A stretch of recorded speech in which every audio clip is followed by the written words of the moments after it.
Can't save them on my own. I can't put out these fires burning out of control without your love. So I chose that song because with the the song Oceans, if you notice in the bridge of that song, they just keep singing it over and over and over again. And some people would say, well, why don't they just sing something else already? They sung it 5 times. But I think with the scriptures we're going to read tonight, sometimes we got to be like that. We got to constantly remind ourselves over and over and over again, really, of who's in charge. When it comes to our life, when it comes to our job, when it comes to our family, when it comes to our friends, when it comes to the people that we deal with. Because we can kind of fall into sometimes this idea that that we're in charge, right? That we're in charge. And that's kind of a dangerous place to be, especially as a Christian. Has anybody ever done something, good or bad, and you know what you were thinking, but everybody else seems to think that you meant something else? Yeah. Isn't that crazy? Yeah. Right? It happens to us all the time, right? Where you do something and maybe even it was a good thing. You had a good intention, right? Your heart was in the right place, but people saw it and they kind of looked at it and they were kind of like, oh yeah, you're all either full of yourself or whatever. And it happens. People can't read our hearts, right? People can't read our hearts. We can't read other people's hearts, which is a good thing because I would hate really to be able to read people's hearts because I think I would be really jaded, and judgmental if I could read a person's heart, right? But, we'll get into that later. But if you look at these readings, starting with Isaiah, Zion, the Lord has forsaken me, Zion said. Zion, Israel, the nation of Israel, right? And the Jewish people, that's a wonderful way to start, isn't it? Yeah. The Lord's forsaken me. It's over. My Lord has forgotten me. Can a mother forget her infant, be without tenderness for a child of her womb? Even should she forget, I will never forget. So, it starts out with what Zion says, and then it starts out with God's response, right? God's response. And, I love this because you kind of look at this and you say, you know what, no matter what anybody else thinks about me, no matter what, God's never going to forget me. God's never going to let me down. God's never going to turn his back on me. And this is a great place to start because when you think about those times when other people have their opinions, other people have their... I always joke with people, I'm like, people kind of look at me and I always joke about people driving past my house and be like, look, there's an Amish guy, right? Because I got a beard and all that stuff, whatever. I had a kid come up to me at a retreat once. He thought I was a Jewish rabbi, so it's kind of funny. People kind of look at other people and we kind of size them up and we put them in a box and that sort of thing. I actually had one of the popular things is that I'm a Muslim. That's what I've gotten confused for before. And it's really interesting. Like I was in McDonald's once and there was this woman behind the counter and she was clearly of the Islamic faith. She had the full, I don't know what they call that whole gear, burqa, right? The burqa thing on. I almost said parka. I didn't mean, that's like a jacket, right? Burqa, right? Yeah. So she had everything on. She was completely covered up except for her face. And I walked in the door and she got really, really excited. I mean, this huge smile came on her face. And there was a lot of people in there. And she was actually behind the person running the cash register. And when I got in line, she actually kind of bumped them aside to kind of serve me. Wow. I thought it was kind of interesting, But then she said this really loud when everybody was there. She goes, "You're a Muslim." And I was like, "No, I'm a Catholic." But then she goes like this. She points to this part in my beard that doesn't seem to grow right here. And she said, in my faith, this means you have angels around you. And I thought it was really, really cool because here was a person, we weren't of the same faith. She kind of got confused. That's okay. But, she kind of put me in a zone there, box, whatever you want to call it. But then after that, we just got to share faith a little bit. It was kind of really cool. And the only reason I tell you that is because, sometimes I kind of get put in a box like that. People kind of think they know me and whatever, know my intentions or whatever. But I don't really care anymore. I really don't. I really don't. Because I love this reading. You know, God saying to us, I will never forget you. You know, even if a mother forgot her child, I'm not like that. I'm not like that. I'm not going to forget you. And that's such a comfort. It's such a comfort to know that no matter what you do, you know, even if you mess up, God's not going to forget you, right? And, you know, it's a great way to start. And really, the whole psalm is all about that. You know, rest in God alone, my soul, right? Rest in God alone. You know, there's other things we can decide to rest in, you know, and take peace in, but there really is no true peace except in God. I think, you know, wasn't it St. Augustine, I think, right? My soul is restless until it rests in you. Am I right about that? Is that St. Augustine, right? St. Augustine, right? Only in God is my soul at rest. From him comes my salvation. In other words, look, what else matters? What else matters? What could you do to me? And I kind of think that was kind of Jesus' attitude, right? I mean, you know, because he's going to the cross. You know, we're going to just start Lent soon, right? Jesus is going to go to the cross. And he's just like, you got nothing on me. You can't do anything. You think these nails are really is the end? You think you won? No. Only in God is my soul at rest.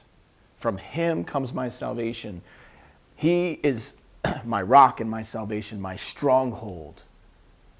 I shall not be disturbed at all. Now, if we all thought like that, man, the world would be a different place, wouldn't it? I'm not going to get disturbed about what they do.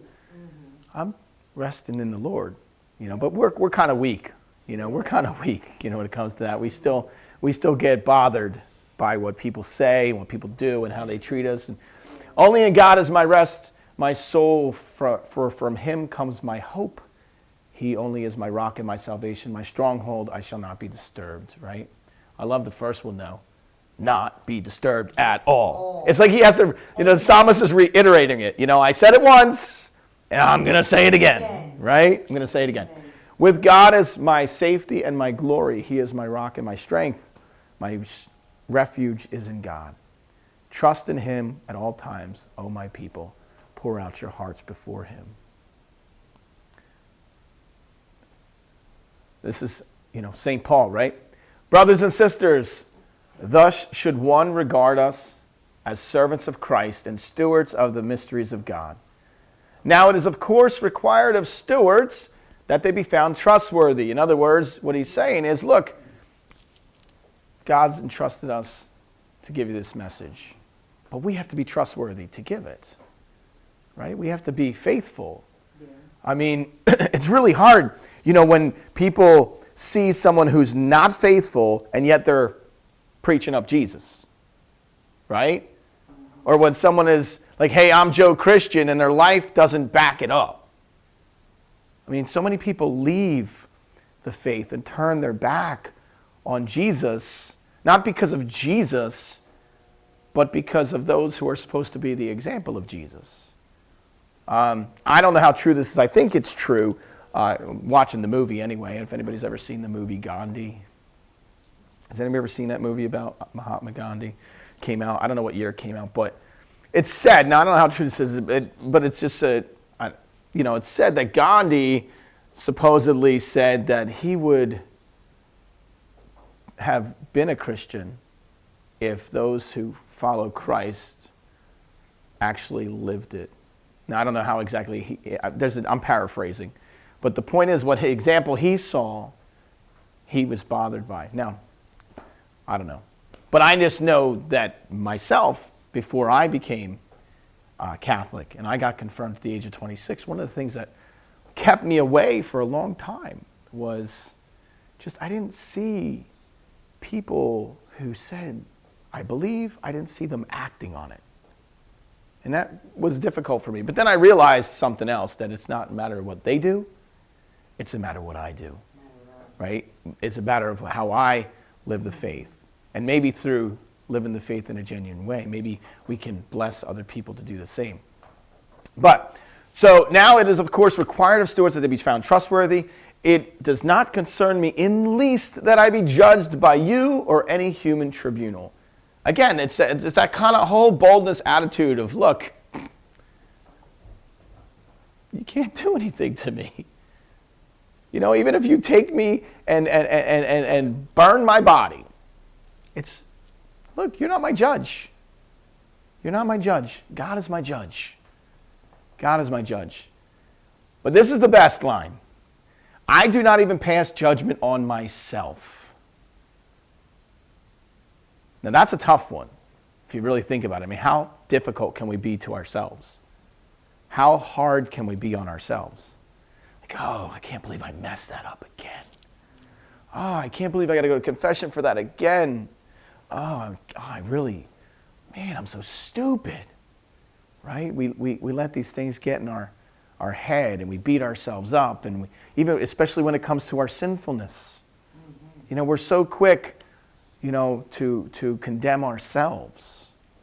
And that's tough because it's really hard to accept the love of Christ if we haven't forgiven ourselves. Right? I mean, we can say, oh, Jesus forgives me. But if we know that Jesus really forgives us, then we should be able to let it go. Let it go, even when we mess up. That's the glory of confession. I love confession. You know, First Penance the other day was just, to me, it was a beautiful thing. Watch all these little kids and their moms and their dads. You know, a couple people, adults, coming out of confession, kneeling before Jesus in the Blessed Sacrament, crying. Yes. Because, you know, they're letting it go. They're letting it go. But we have to do that in our own hearts, too, when it comes to ourselves. You know? I'm not even going to pass judgment on myself. I'm not even my own judge. God's my judge. Right? I'm not conscious of anything against me, but I do not thereby stand acquitted.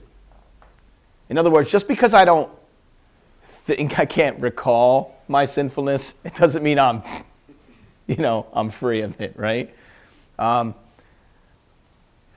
There's another passage where I think St. Paul says, you know, those who say they haven't sinned are liars, or was something to that effect.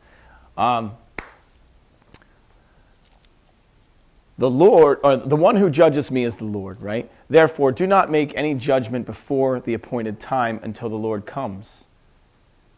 For he will bring to light what is hidden in the darkness, and he will manifest the motives of our hearts, and then everyone will receive praise from God.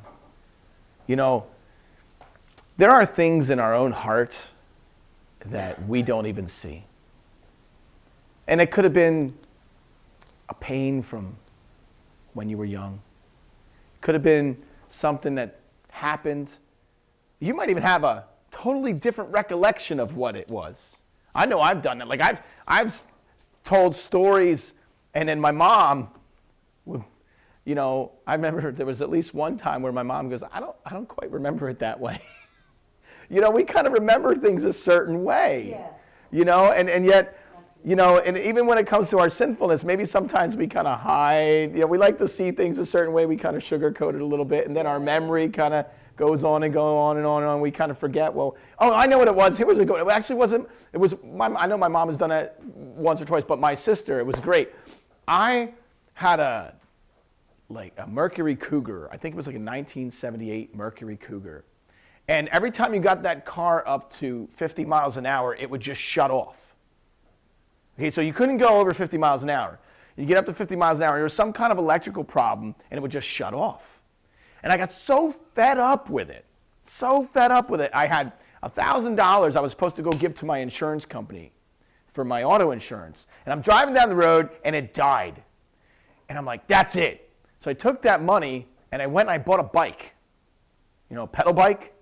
Yeah. And for the next year, I rode my bike 10 miles to work and 10 miles back every day. And it was tough work. I was a landscaper.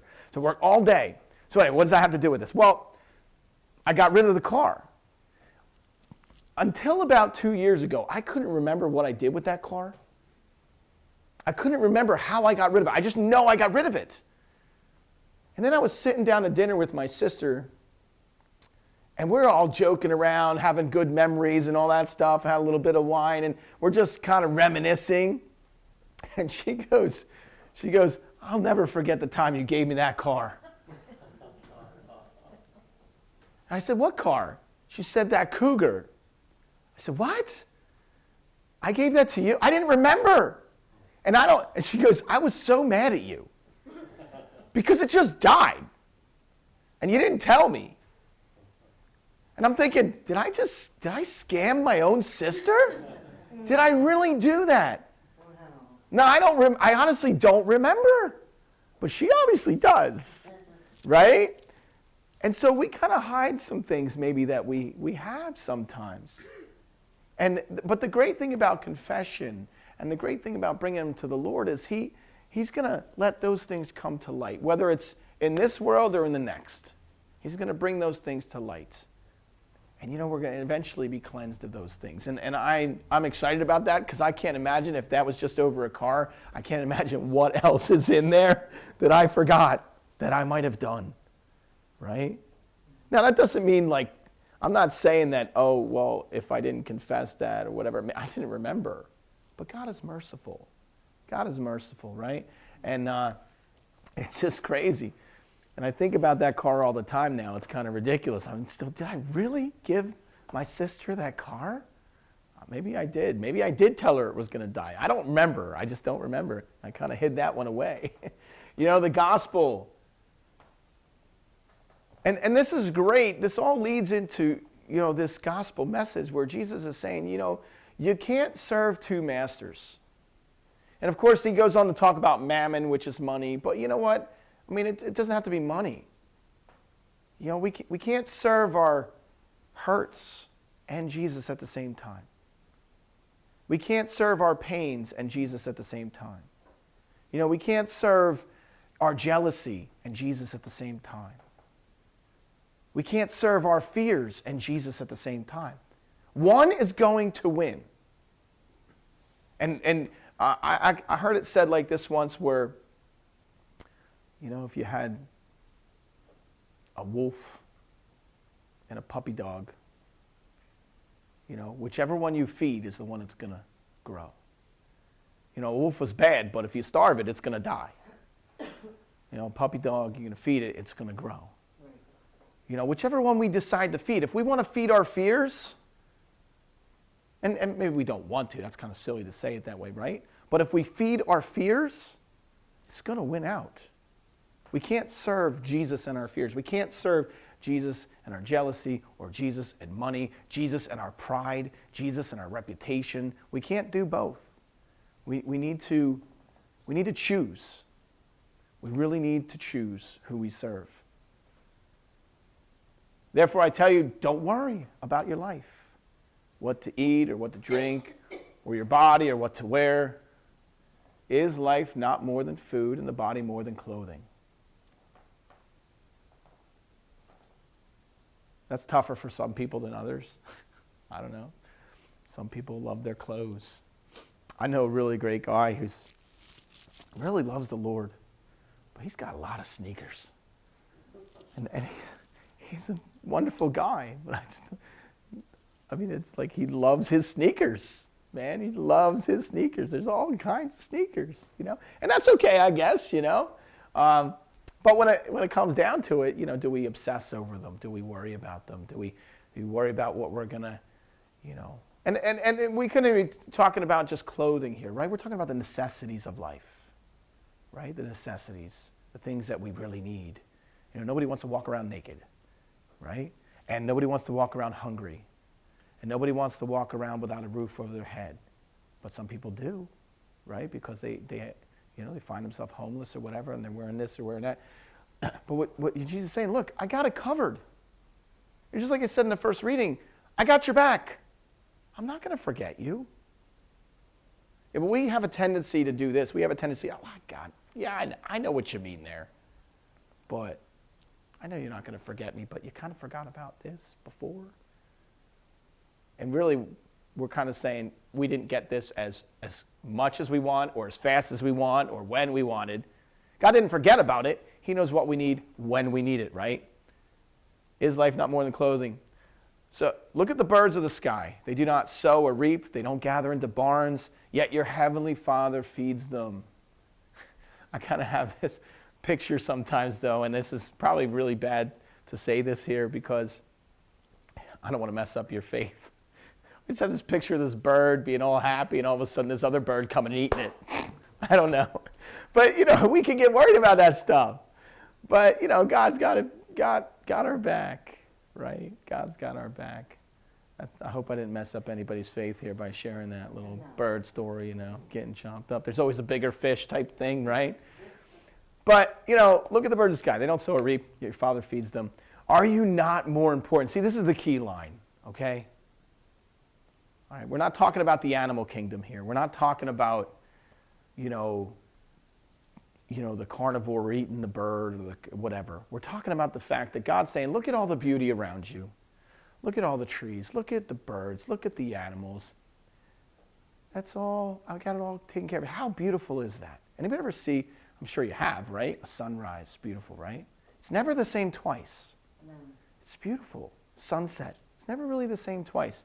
And I love when people will say to us, oh, our culture is so out of whack. We can't just focus on one thing. Everything's got to be changing. And I just kind of kick that back and go, well, that's kind of God's fault if you think about it.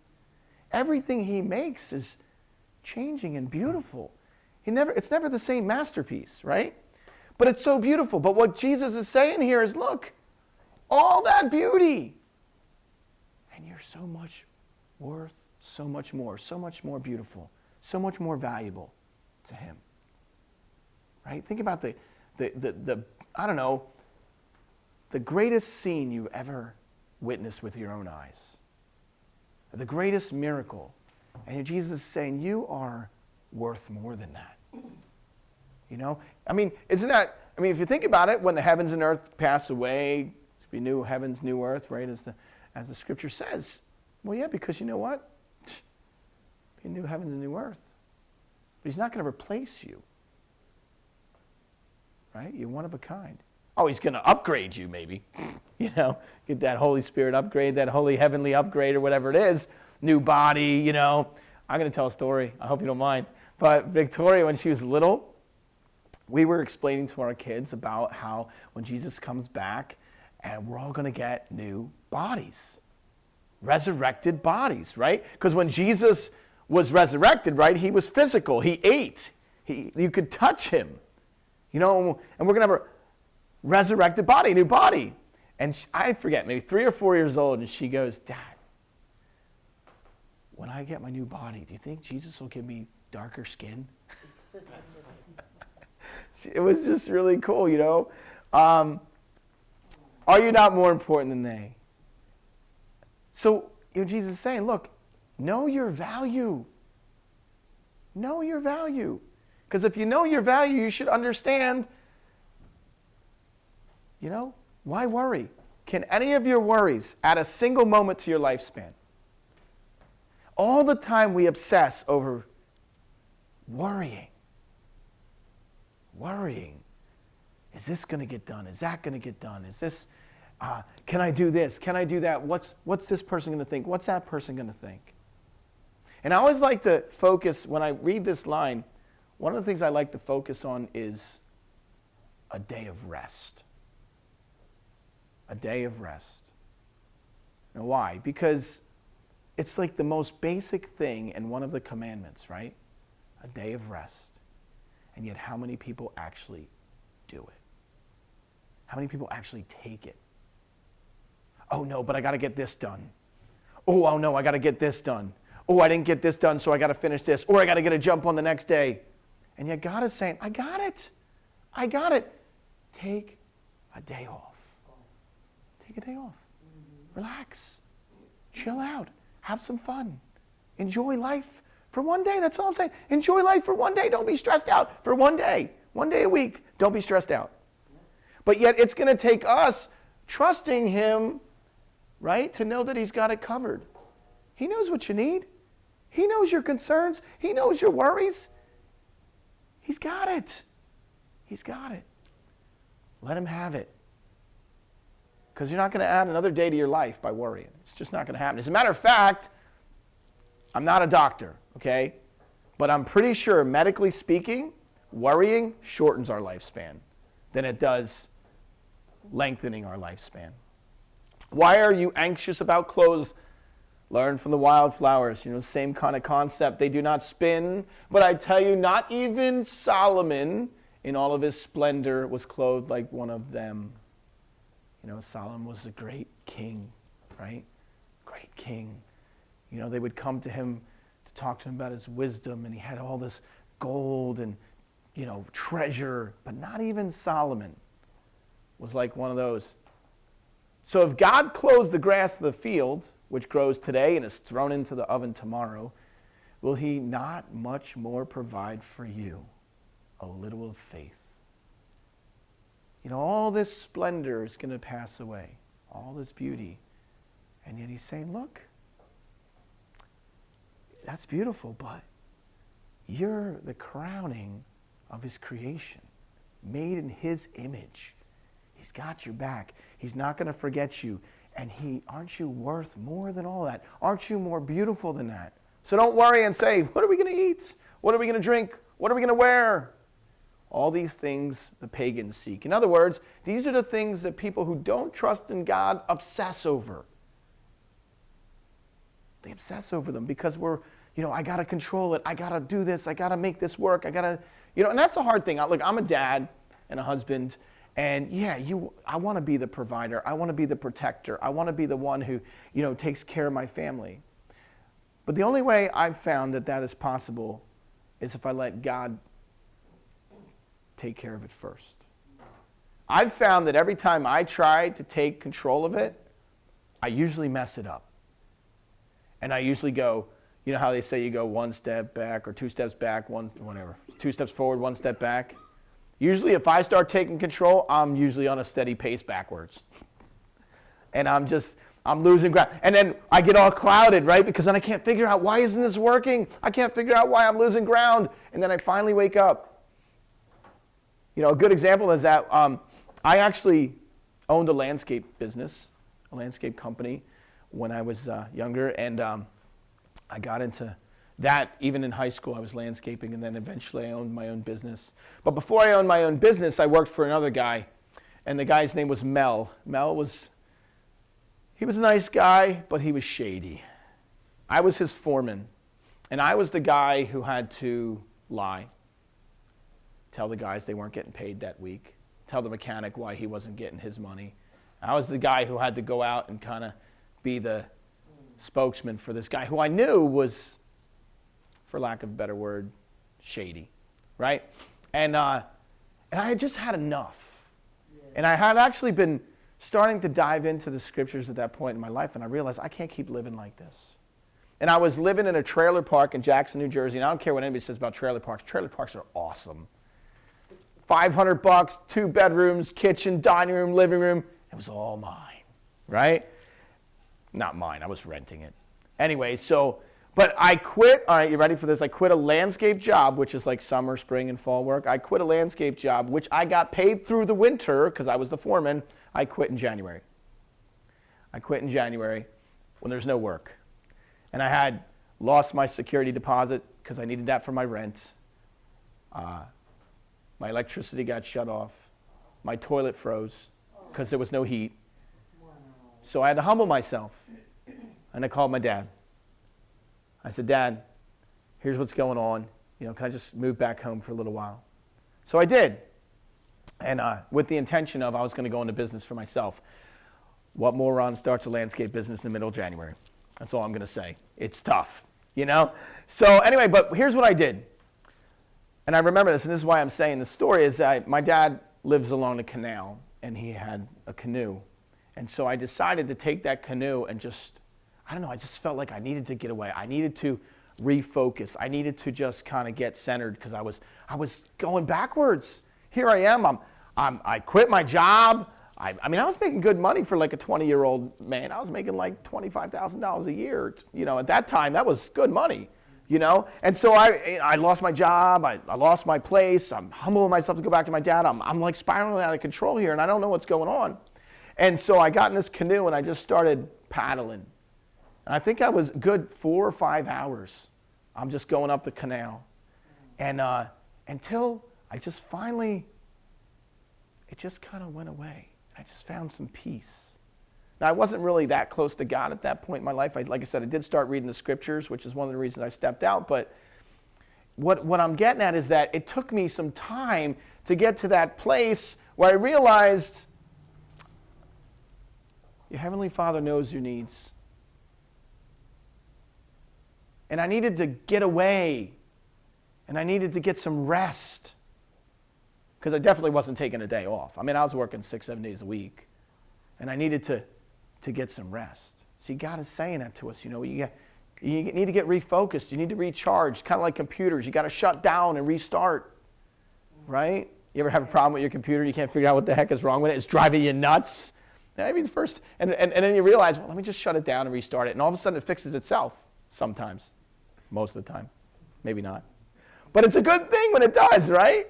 So we need that. We need that recharge. We need that restart. But seek first the kingdom of God and his righteousness, and all these things will be given to you besides.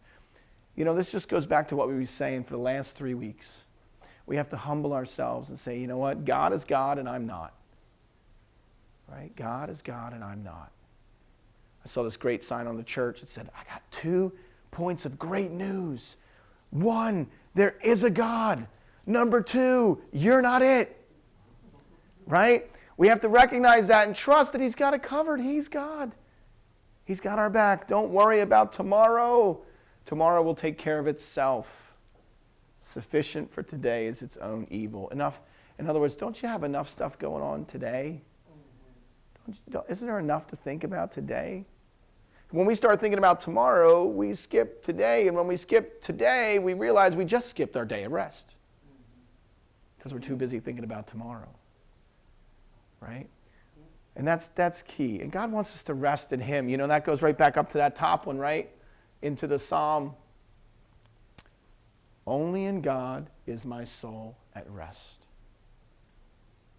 Only in God is my soul at rest.